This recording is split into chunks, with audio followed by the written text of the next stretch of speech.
पाकिस्तान आखिर है क्या? एक बहुत ही शातिर डिप्लोमेटिक खिलाड़ी या फिर एक ऐसा देश जो हमेशा बस किसी तरह से गुजारा कर रहा है? आज हम इसी पहेली को समझने की कोशिश करेंगे। देखिए, एक तरफ तो पाकिस्तान दुनिया की बड़ी बड़ी ताकतों के बीच एक जरूरी पुल का काम करता दिखता है, और वहीं दूसरी तरफ वो हमेशा अंदरूनी मुश्किलों और बाहरी मदद की बैसाखी पर ही चलता रहता है। तो सवाल ये है कि क्या ये कोई बहुत सोची समझी चाल है या बस हालात से मजबूर होकर लिया गया एक फैसला? चलिए पता लगाते हैं। इस पूरी सिचुएशन को समझने के लिए सोर्स में एक बड़ी दिलचस्प कहावत का जिक्र है, बिन पैंदे का लोटा। जरा सोचिए, एक ऐसा बर्तन जिसका कोई बेस ही ना हो, कोई पैंदा ही ना हो, आप उसे जमीन पे रखने की कोशिश करेंगे तो क्या होगा? वो कभी इधर लुढ़केगा, कभी उधर, कभी सीधा खड़ा ही नहीं हो पाएगा। कुछ ऐसा ही हाल पाकिस्तान का बताया गया है, जो हमेशा किसी ना किसी सहारे की तलाश में रहता है, लेकिन असल में कभी स्थिर यानी स्टेबल हो ही नहीं पाता। और ये विरोधाभास देखिए कितना कमाल का है। अमेरिका मदद के लिए एक रस्सी फेंकता है, पर सोर्स के मुताबिक ये रस्सी ऐसी है जिसे आप पकड़ तो सकते हैं, लेकिन उस पर चढ़कर ऊपर कभी नहीं आ सकते। मतलब अमेरिका ये पक्का करता है कि पाकिस्तान हमेशा उसकी मदद पर निर्भर रहे, कभी अपने पैरों पर खड़ा न हो पाए। ये एक ऐसा खेल है जो कभी खत्म नहीं होता, जिसमें पाकिस्तान को हमेशा मदद की जरूरत बनी रहती है। तो ये जो थियरी है, ये असलियत में कैसे काम करती है? चलिए हाल की कुछ घटनाओं पर नजर डालते हैं। इस्लामाबाद में अमेरिका और ईरान के बीच एक बहुत बड़ी और ऐतिहासिक मीटिंग हो रही है। पहली नजर में देखें तो लगता है कि ये पाकिस्तान के लिए एक जबरदस्त डिप्लोमैटिक जीत है। और सुनिए, ये कोई ऐसी वैसी मीटिंग नहीं है। ये दो ऐसे देश हैं जिनकी आपस में बिल्कुल नहीं बनती, जो एक दूसरे से सीधे बात तक नहीं करते, उनके बीच कोई डिप्लोमैटिक रिश्ते नहीं है। और पाकिस्तान उन्हें एक मेज पर ला रहा है, खुद को एक ऐसी कड़ी बना रहा है जिसके बिना काम ही नहीं चल सकता। लेकिन असली सवाल तो ये है, इस सबसे पाकिस्तान को हासिल क्या हो रहा है? तो सोर्स के हिसाब से पाकिस्तान को 3 बड़े फायदे हैं। पहला, वो अमेरिका और ईरान के बीच बातचीत का इकलौता सीधा चैनल बन जाता है, जिससे उसकी वैल्यू आसमान छूने लगती है।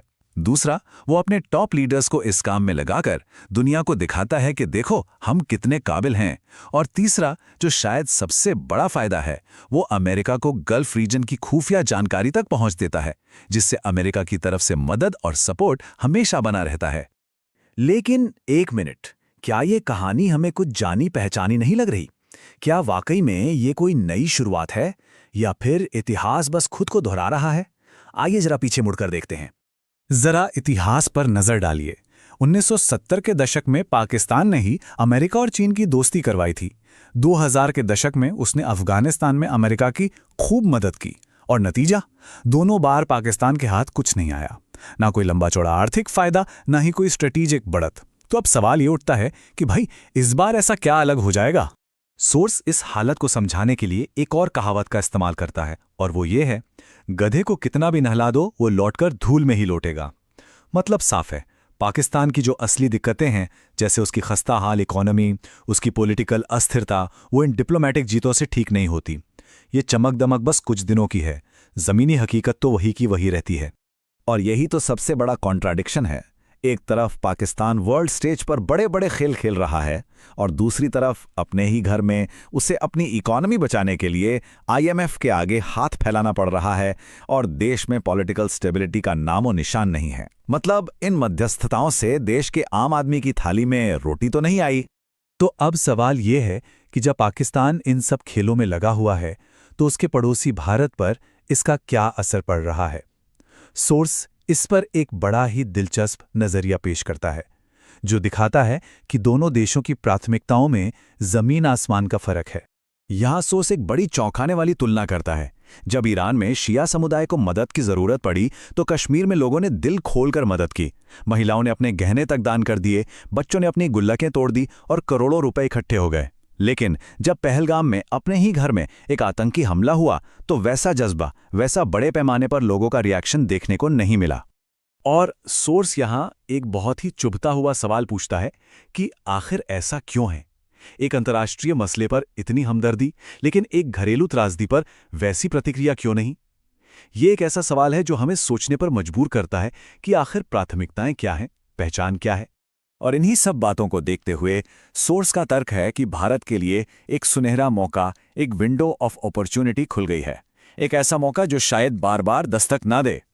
और देखिए, ये मौका भारत की अपनी प्राथमिकताओं से बिल्कुल मेल खाता है। नई दिल्ली का फोकस बाहरी लड़ाइयों में उलझने पर नहीं, बल्कि अपनी इकोनॉमी को मजबूत करने, अपने लोगों की सुरक्षा करने और देश में स्थिरता लाने पर है। सीधा सा मंत्र है, पहले अपना घर मजबूत करो। और यहीं पर सोर्स का मेन पॉइंट आता है।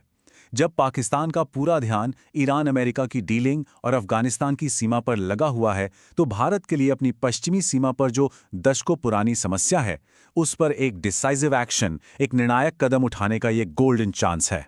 तो यही समय सही क्यों है? इसके 3 कारण हैं। 1, पाकिस्तान की फौज अफगान बॉर्डर पर बिजी है। 2, उसके सारे डिप्लोमैट्स ईरान अमेरिका की डील में फंसे हुए हैं। और 3, देश के अंदर के हालात पहले से ही डामाडोल हैं, मतलब उसका ध्यान पूरी तरह से बटा हुआ है। तो इस स्थिति का फायदा उठाने के लिए सोर्स एक बहुत ही दाहड़ी 3 स्टेप का प्लान सुझाता है। स्टेप 1, पाकिस्तान के कब्जे वाले कश्मीर यानी पीओके में जितने भी आतंकी कैंप हैं, उन्हें एक एक करके पूरी तरह से खत्म कर दिया जाए। स्टेप 2, जैसे ही वो इलाका साफ हो, भारतीय सेना उसे अपने कंट्रोल में ले ले। और स्टेप 3, पूरी दुनिया को और यूएन को यह बता दिया जाए कि दशकों तक आप लोग कुछ नहीं कर पाए, इसलिए भारत को मजबूरन इस मसले को हमेशा हमेशा के लिए खुद ही सुलझाना पड़ा। तो आखिर हम कहाँ आकर खड़े होते हैं? क्या ये बस इतिहास का एक और पन्ना है जो पलट जाएगा, या ये एक ऐसा ऐतिहासिक मोड़ है जहां भारत इस इलाके का नक्शा हमेशा के लिए बदल सकता है? सोर्स का तर्क तो यही है कि ये एक ऐसा मौका है जिसे गंवाना नहीं चाहिए। अब फैसला नई दिल्ली को करना है, और जो भी फैसला होगा उसका असर आने वाली कई पीढ़ियों तक महसूस किया जाएगा। इस विश्लेषण पर आपकी क्या राय है? हमें नीचे कमेंट्स में जरूर बताइए। देखने के लिए बहुत बहुत शुक्रिया। अगर आपको ये वीडियो पसंद आया हो तो इसे लाइक करें, अपने दोस्तों के साथ शेयर करें, और ऐसे ही और भी विश्लेषण के लिए हमारे चैनल को सब्सक्राइब करना ना भूलें।